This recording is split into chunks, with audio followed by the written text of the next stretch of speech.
I've never seen anything like it before, and to attempt to hit the ball out of there is pure madness. The winner of the gold medal and the champion golfer of the year is Cameron Smith.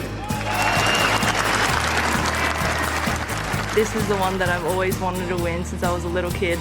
So it just feels pretty amazing to be able to get it done today.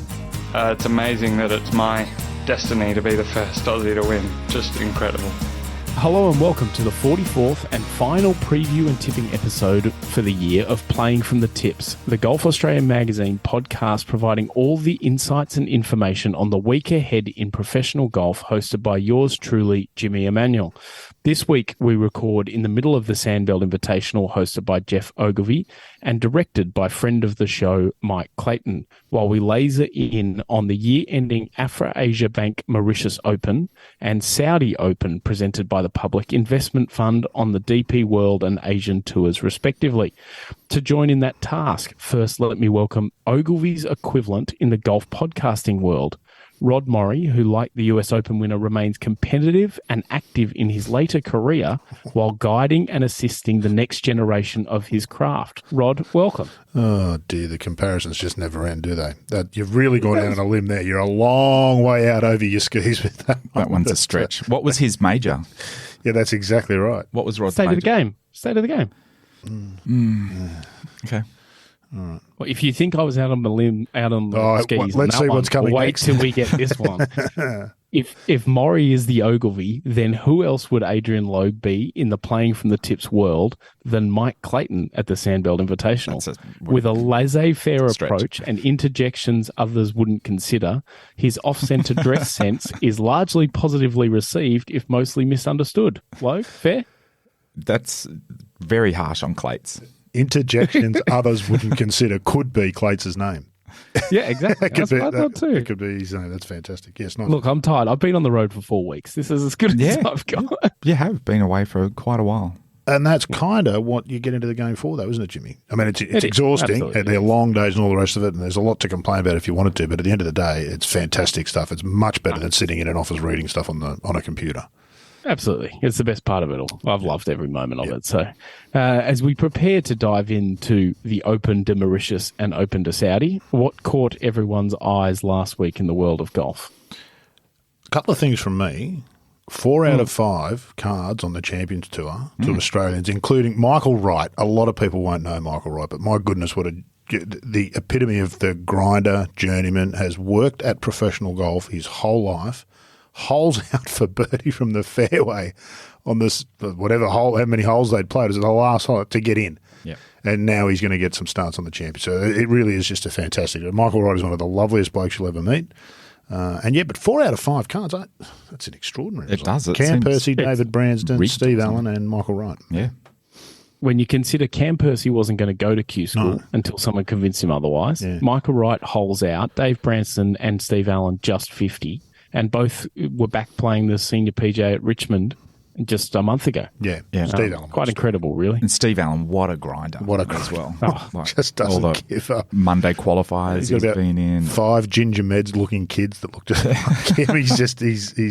He's eternally youthful, terrific bloke. And the other one I think we haven't made enough of, Robin Choi getting a card on the LPGA through the Q. I thought that was a fabulous effort. Really well done to her. And she's there this week at the Sandbelt Invitation. She is, yeah. I had a chat with her yesterday. Yeah, she's down here this week and barely on any sleep. But another massive achievement after, she got so close to it via the Epsom Tour, missed out basically by a shot, and then she goes to Q School and gets a card. That's so impressive. Most fans aren't interested in it week to week, but it's what Ryan Frenchin has built with his case of the golf.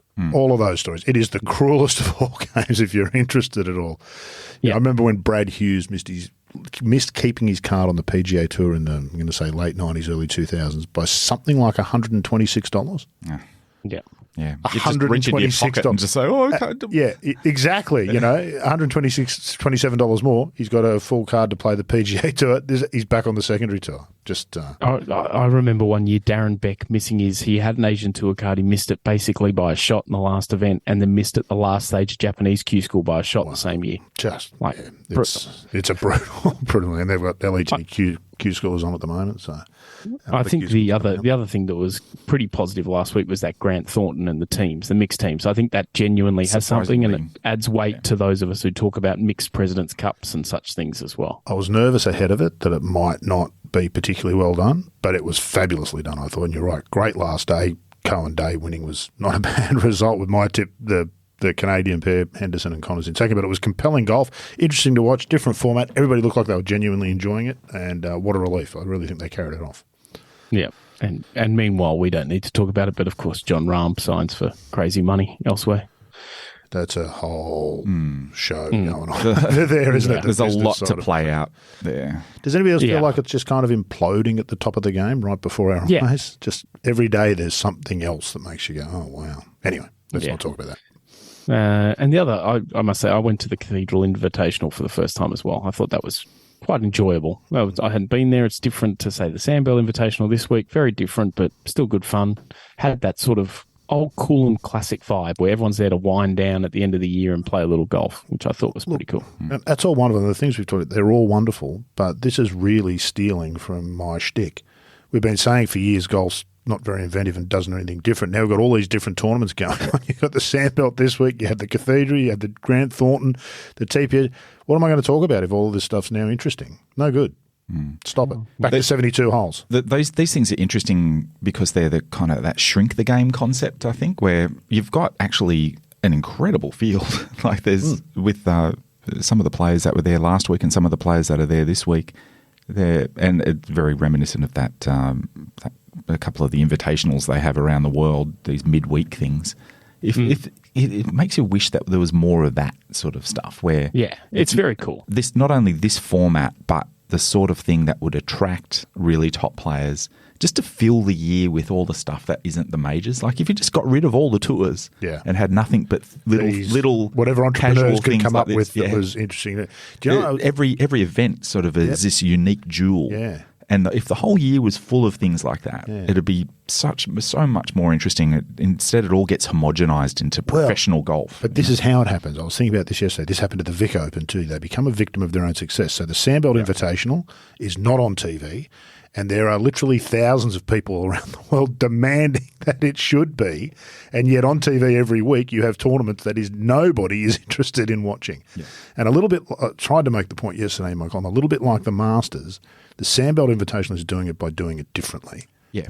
It's the opposite of everything that, Clates is the tournament. Do the opposite and stubbornly stick with it. Yeah, exactly. It's starting on a Monday because they've picked their finish date for the tournament each year, and it doesn't matter what the day is for that's when the tournament starts.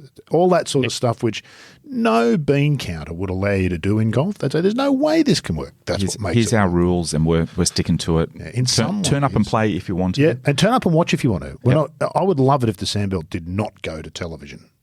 It would be, if you want to see it, go down there. It's an event. It's kind of what the Masters started as. Get there. It's an event. Exactly. Yeah.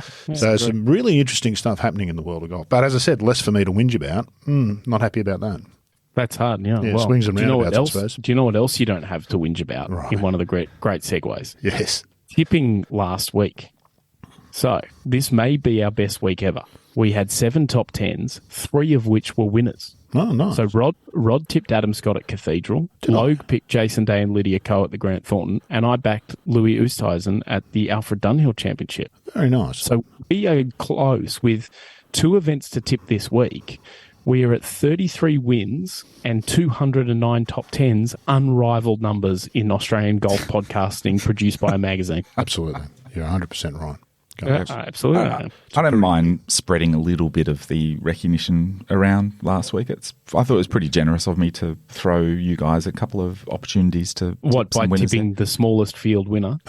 You think you're throwing it around? I picked a genuine full field for a guy that hasn't won for years, and you picked it. I toyed with Adam Scott for the thing and just left him for someone else. Okay. Well, I don't know whether you watched any of it, Jimmy, but you were a little bit lucky to get up in the end. Oh, yeah, I was. Louis' finish was not – he did not finish like a champion, if I could put it that way. Neither did Schwartzel, in fairness. But that was actually a really good finish. I watched that last night. Yesterday afternoon I watched that. It was good. Anyway. Yeah. All right, let's see if we can continue to drive up the numbers before the year is done and attempt to bring listeners back in 2024. Let's go first to you, Logue. DP World Tour, Afra Asia Bank Mauritius Open. What do you know, and what do the listeners need to know?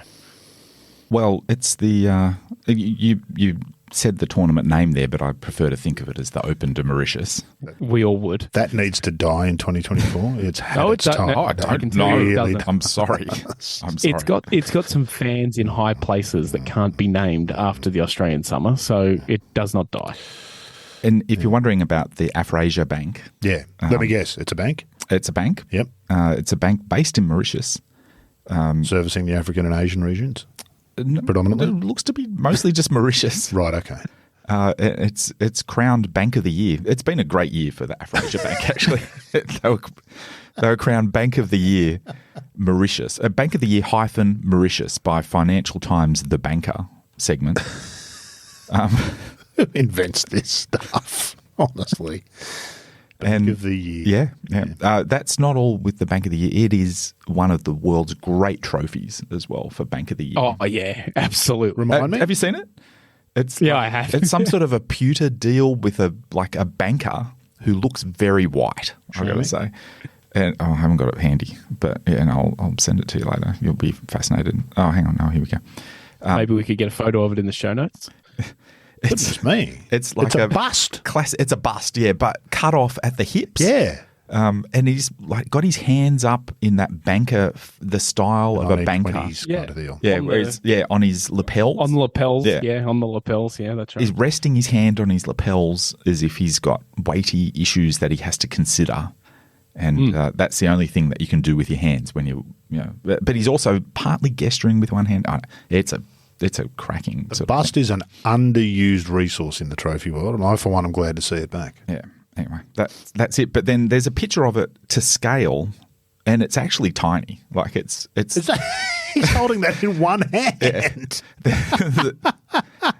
the people who've received the award are holding it there, and That's outstanding. it's comically small. Actually, It's absurd. it's like something you'd get from like a toy store or something. Straight out of Monty Python or something. It kind of hurts the legitimacy of the Bank of the Year Mauritius You don't award. get this elsewhere. You don't get this elsewhere. Is there anything you can tell us about the golf, given sponsor watches golf? Well, there's a little bit of logo watch as well, I'm afraid. I mean, I know this is tough, but we've got to do it. Like this is If you want like things to taking be your better, medicine. Logue, You've got- you do it because you want things to be better, don't you? Not because you're full of malice. Correct. That's right. Yeah. Yeah. So the Afrasia Bank logo has been fused with the words Mauritius Open and then further fused with By Heritage Resort. So it's a rare double sponsor, but a by sponsor where it's like by, not presented by. It's a By Heritage Resorts, which is the host venue. And it's not a bad logo. It's got a fetching sort of abstract-looking golfer in mid-through swing, a red ball that's been launched into the abyss. I don't know. It's again very very odd, but not the worst logo we've seen. That's the typical fusion logo. Typical fusion logo. Fusion logo. Bunch of different fonts just smooshed together and Smushed. yeah. We're getting the full logo. Any chance of some golf feel? Yeah, are they playing golf? Are there any golfers in the field? Let's go. Yep. There's the course is actually a Louis Oosthuizen design. I had no idea Louis Oosthuizen had built any golf courses. I'm going to suggest to you that Louis may have been there for the opening day, maybe the day the contracts were signed, and in between there wouldn't have been a lot of Louis input, is my instinct. That's very cynical of you, Rod, but the course looks absolutely amazing. It really does. Yeah, it's cool. It's cool. Really remarkable. Like there's some very challenging looking greens and it's big open spaces and ocean views. It's based in the Indian Ocean, so Sporty? Is it sporty golf? potentially, yeah, it looks pretty sporty. It actually looks amazing. This looks like the best golf course in the world. You're on your way to Mauritius? Is this what we're to gauge? I don't know. It's really got me, these photos of this golf course. It looks absolutely amazing. So I'm going to tune in to actually have a little look at that. It's a weird time in the DP World Tour, isn't it? Is this the DP World Tour's wrapparound season, or they've committed to so many parts of the world that this is the only place where they can fit these tournaments in, these national opens? It's part of the Sunshine Tour swing in South Africa. Yeah. So it gets tacked on to the end of those, and obviously they get thrown a few Mauritian rupees to get it there. And Rupees? That's their official currency, yeah. Is the rupee in Mauritius? Yeah. Wow. Yeah, There you correct. go. There you go. Some of us have done our research. Yeah, absolutely. Mauritius is unusual little country, actually, off to the east of Madagascar, and a lot of Indian influences and African influences. Yes, exactly. Yeah. Very interesting country, and very beautiful as well. Bank too. Yeah, Afrasia Bank of the Year - Mauritius. So the field, a lot of South Africans, as Jimmy alluded to there. It's sort of more or less part of the Sunshine Tour. It is, yeah. It's a co-sanctioned event, yeah. And no Australians, as far as I can see. No, that's incorrect. My research is maybe Keep scrolling. Keep scrolling. Keep scrolling. There we go. Keep scrolling. You'll Oh, find they're the not part likes of the Hayden reserves? Barron. Samuel Jones. Yep. Okay. Samuel Jones is from New Zealand, but that's okay. Close enough. Well played. The flag's pretty close. When it's small, it's very hard It's to sort of tell between representing. New Zealand and Australia. But a pretty easy pick. He's on home turf with his own course design. He's coming off a win, representing Stinger Golf Club. It's I saw that. Louis Oosthuizen is my pick. Okay. Well, I'm That glad was that pretty all that hard deep journey to get research to that, got us wasn't it? there. Yeah. Rod, have you got a tip for us before we lose our mind on the God. Open to Mauritius? I'm going to have to go Oosthuizen as well. He did play really well, apart from the last hole. And he just stands out in this field. He literally stands out. You look at this field and you go, oh, well, who's going to finish second to Louis? And that's what Louis will be thinking too. Well, I think Monday finish. You mentioned he didn't finish it that strongly. I don't think he wins 2 weeks in a row. I don't know if at his age He's no Dean Monday, he's got Burmester. that- We know that. Yeah, that's correct. And so I instead am going to go with the aforementioned Hayden Barron, who every single time he's had an opportunity this year has done something about it. He's gotten a little bit better. It's just the kind of thing where he could bob up and win. And he's got serious game, Hayden, and he finally seems to believe in himself. So, and one of the really nice guys also likes to have his own course rating system that we've discussed over dinner before that is not necessarily about the quality of the golf course. So I think I look forward to the Mauritius Open review with him at some stage in the new year. We do assume that's intrigued by that's NSFW. No, not necessarily. You can tidy it up. It's fine. No, it's just interesting. We might it's get the him on. Barron scale. We should occasionally get players on. We might get him on 1 week during next year. Yeah, for absolutely. a week that he's not playing for the preview stuff, and he can give us his course rating system for each of the Yeah, courses. he's also big into his photography. He's kind of right in our lane, Baz. Now, Rod, Rogue with a let's decent move golf along. swing. It's like a polyglot. Yeah. Now, Rod, let's move along and tell us about the Saudi Open that ends the year on the Asian Tour. Presented by PIF, Sponsor Watch. Anybody heard of the PIF? Public Investment Fund of Saudi Arabia. You to me. I think we Are they need interested in golf? They're developing an interest in golf. Yes, a very deep interest in golf. Of course, the backers of the Live League. So this is being played in Saudi. No surprise there at the Riyadh Golf Club. No idea who the designer was. I've looked and looked and looked and looked. Can't find any reference to who might have done it. YouTube videos make it look kind of resort-like wide. Fairways, big greens, as you'd expect. I think golf is probably very much a resort sort of pursuit in Saudi Arabia. The second hole here is 627 yards or 573 metres. So Yeah, decent. that should be interesting. Will anyone hit it in too? I don't know. That might be the most interesting thing of the week. It was an Asian Development Tour event last year, but it's been promoted. It was $200,000 purse last year. It's now a full Asian Tour event, the prize fund of $1 million. Field of only 120 players. Lots of invites, lots of local players, as you would have seen with the Mauritius Open as well. 2 of the 3 guys who qualified for the Live Tour last week are in the field here, Kieran Vincent and Junichiro Kazuma. Kelly Samuja headed back to Finland. Yes, Finland? Or correct. yeah, Finland drew his 3 kids. He won the school. So look, that'll be interesting to see how they go. 8 Australians in the field: Trav Smythe, Kevin Yuan, Andrew Dote, Todd Sinnott, Scott Henn, Douglas Collins, Sam Brezel, Aaron Wilkin. There are some half decent players in this field. A lot of good performing Asian Tour players, aside from some of those bigger Live names. Help me out with the name here, Jimmy. Who was the 15-year-old kid from Thailand that won on the Asian Tour? This kid again. Ratchanon. TK. Let's just go with TK. Chantananawat is his surname. Indeed. He's in the field this week, and he's always worth watching. A really interesting golfer, as is All Abilities golfer Kip Poppet.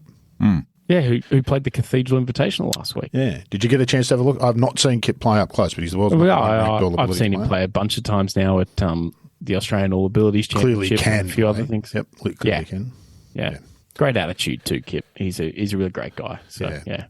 Look, I've got no idea about the tip here, to be honest with you. You might as well throw a dart at the field. But I don't mind Todd Sinnott. Played well last week, finished in 11th. This golf course might suit him. It's a big golf course. He still hits it miles, Todd Sinnott. One of the longest I've ever seen in person when he came out on the tour a few years ago. Todd Sinnott, he'd been playing right. He had that win here in Australia beginning of this year, back into last year. Beginning of the year before. Beginning of the year before. Won the TP, the WebEx Players Series in Rosebud, yeah. Rosebud, that's the one, yeah. So look, it'd be good to see him back. He's been working really hard. He was out with a back injury for quite a while, I think, if I'm not mistaken, Jimmy. Correct, yeah. So on the comeback road. So look, I don't know enough of the field to know how competitive some of these guys were, but I do know Todd Sinnott. I know he's a good player, so go Todd. Bloke. Well, it's an interesting event, isn't it? If we wind forward a couple of decades when Saudi just owns golf, this could be and everything elevated else to major status. Yeah, absolutely, yeah. The Open to Saudi could be something quite significant in world golf, and you want to get your name on the trophy early. What about the kid? The kid that won it last year when it was an Asian Development Tour event? Yeah, his place in history might be new trophy. It's like the old Tom Morris of the modern era. Yeah. If you win multiple Open to Saudis, I think they have to retire the belt. Like they give you the belt. Anyway, Travis Smythe is my pick because you know him. Thank you very much. No, well, I think it's a standout. He's a quality player. He's very keen to impress. He's become one of the guys part of the world every week on the Asian Tour, Trav, hasn't he? He turns up every week. Yeah. He's a potential contender every time. He's found his home there in the Asian Tour. Much so. Yeah. Very much so. I think he'd be very disappointed about last week as well, so he's kind of got a point to prove. Yeah. He really had set himself for that all year. So he really is out to impress. Yeah. All right. Well, I'm on Todd Sinnott as well for the same reasons Rod said. So that will just about do us for episode 44 of Playing from the Tips. Rod, it's been a pleasure all year, and I think we've got a podcast potentially on the rise with this one.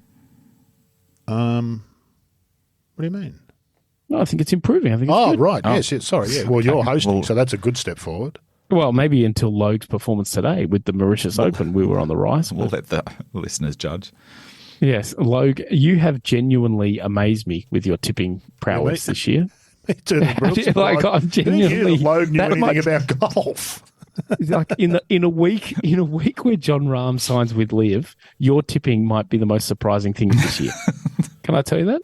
Yeah. No, well, what if he gets a big offer to go to another tipping podcast over the Christmas break? Well, he just may. We will entertain. I pledge my fealty. I pledge my fealty to this podcast. Where did fealty come? I never heard the word before all these PGA Tour players started using it. Where did it come from? Has anybody heard it before? Fealty? It doesn't mean a lot, apparently. It doesn't mean a lot.